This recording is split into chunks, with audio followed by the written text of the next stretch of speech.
If you're going to make a picture and draw, you have to sit quietly somewhere, and because you're sitting quietly, the wildlife just forgets you're there. It doesn't really notice you as a human.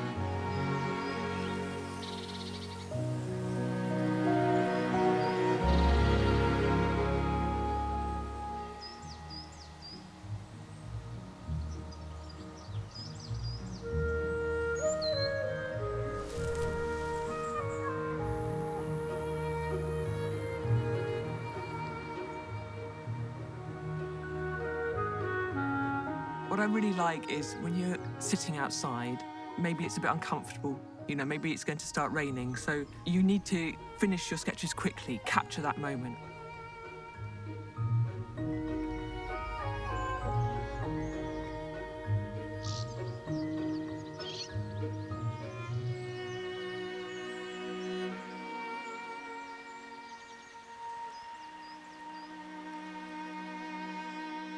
What sustains it underneath, the geology, the insects, the plant life, and just sifting out what elements make that place so special.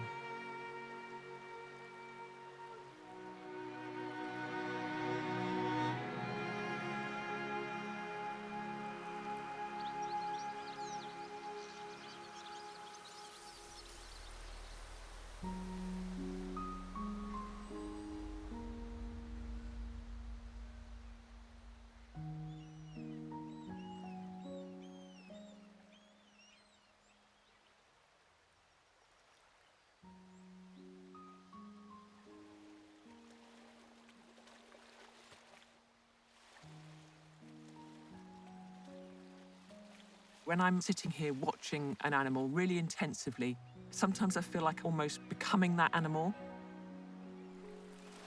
You're so absorbed in its life, you're looking so carefully at the way it moves its legs, at its character, at its poise. And so for me, it's just a beautiful way of really immersing myself in my surroundings and in nature.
This is Tainish. It's called a Celtic rainforest, which means that because we're on the west coast, we get lots of rain coming in off the Atlantic.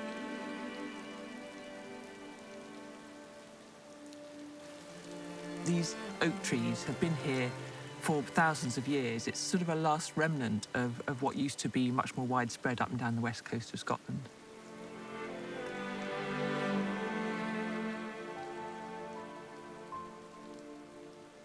It's easy to see why these woodlands need protecting, but the oceans around them are much harder to understand.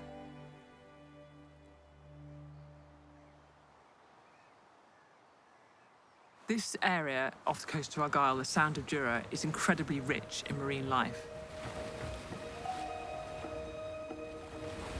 Where all this water comes up the coast, and it's squeezed between these offshore islands. So there's lots of energy in the water, lots of oxygen, lots of upwelling, lots of plankton.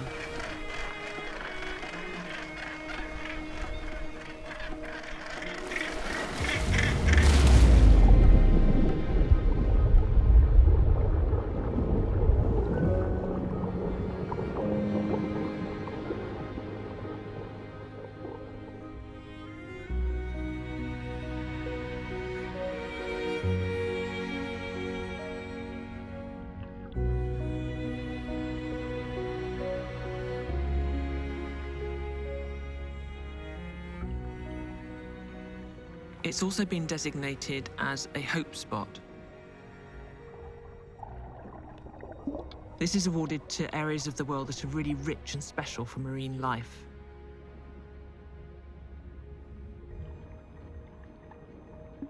If you live here, you might take all this for granted, but someone coming in from the outside, an international body, saying, this is comparable to the Great Barrier Reef or the Caribbean. So it's really nice when somebody comes along and says, no, this is really internationally special.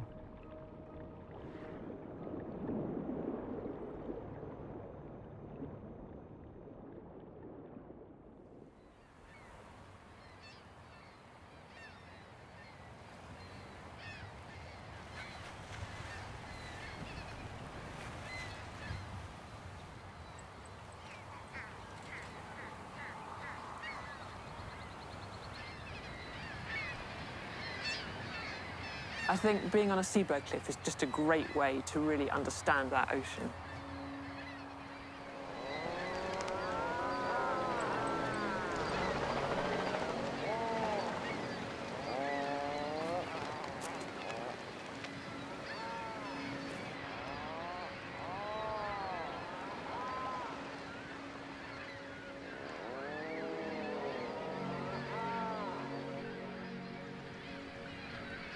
You can see that every bird is using a very particular part of the cliff.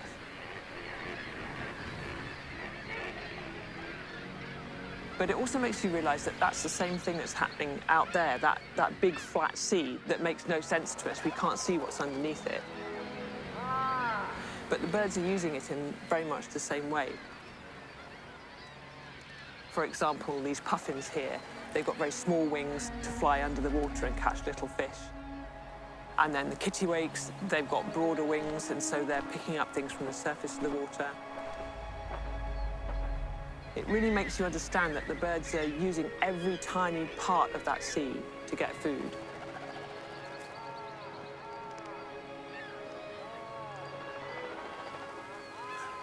There's a puffin just going in with a whole beak full of fish.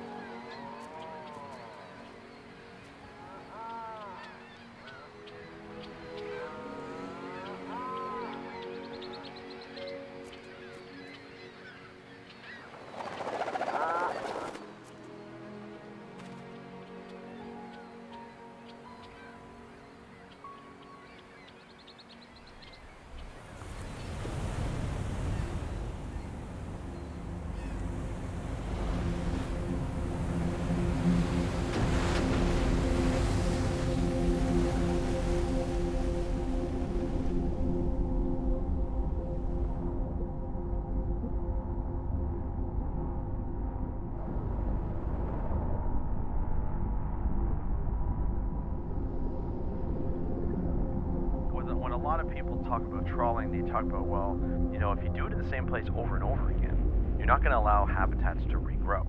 And when you're talking about sponge reef habitats or coral reef habitats that are very slow growing, it takes a long time for that habitat to come back. If your habitat's not there, those fish die. In the Hope Spot's a marine protected area, but that doesn't stop dredging happening.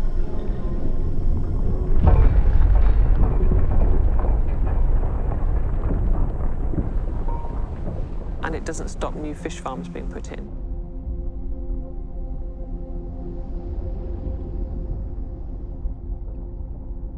If if you remove the small fish by overfishing, or if you kill off things by pollution from fish farms, or if you dredge away what's on the seabed, then you're just taking out the bottom of the whole system. And that, to me, just doesn't make sense.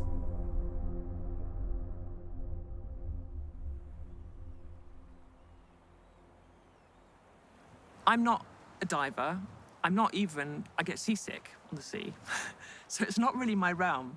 But when I see trawlers and dredgers coming down this coast, it just makes me feel this is wrong, and I really want to do something about it.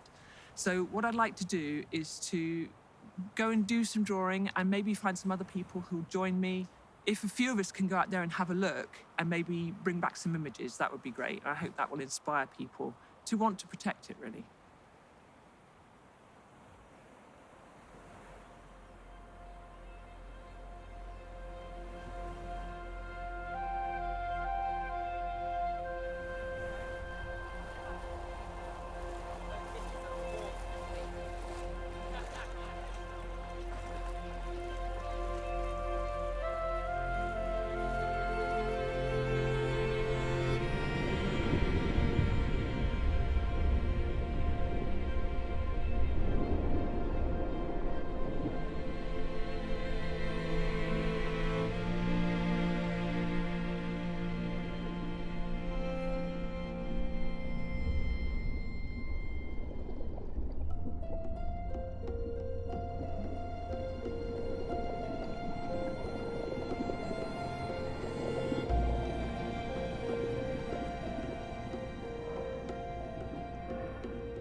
Pipefish about that long. Wow. Out there. Right. No idea what it was. I saw a sea trout, like this big. Wow. Really? Yeah, I know, it's hard, isn't it? I didn't see a damn thing. Don't tell me that. Yeah, I noticed my eyes are worse than they used to be. I was trying to draw a crab and trying to put the eye in the right place. So I thought, oh, I know, I'll get a sharp one. Yeah, Flip them very, over. yes, brilliant. Electric full spin. It That's is, great. yes. Really enjoyed it.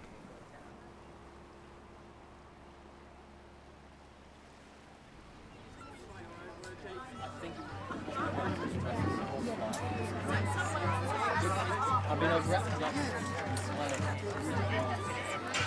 but the week before I got sent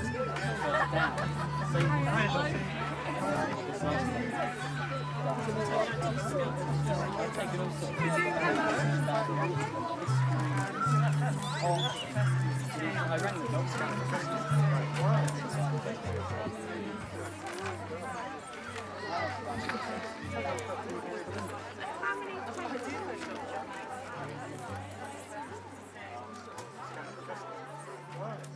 I think people were really genuinely interested and engaged by what we saw because our response was very genuine. I'd love to do some more and invite another group of artists up and see if we can continue this project. because it's a fantastic way of reaching all sorts of different people in different ways.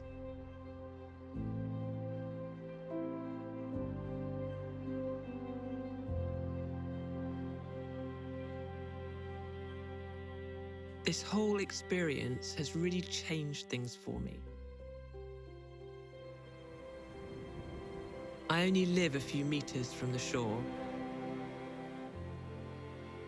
but I'm used to looking out into the bay and just seeing the surface of things.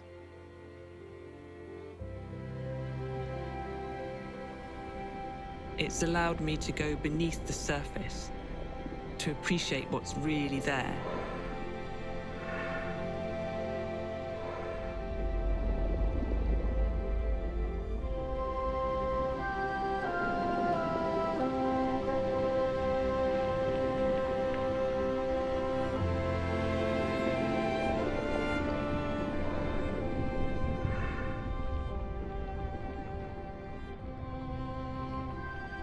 I think this project has provided us with a really positive, hopeful way of looking forward, to think what we can do together for our own future.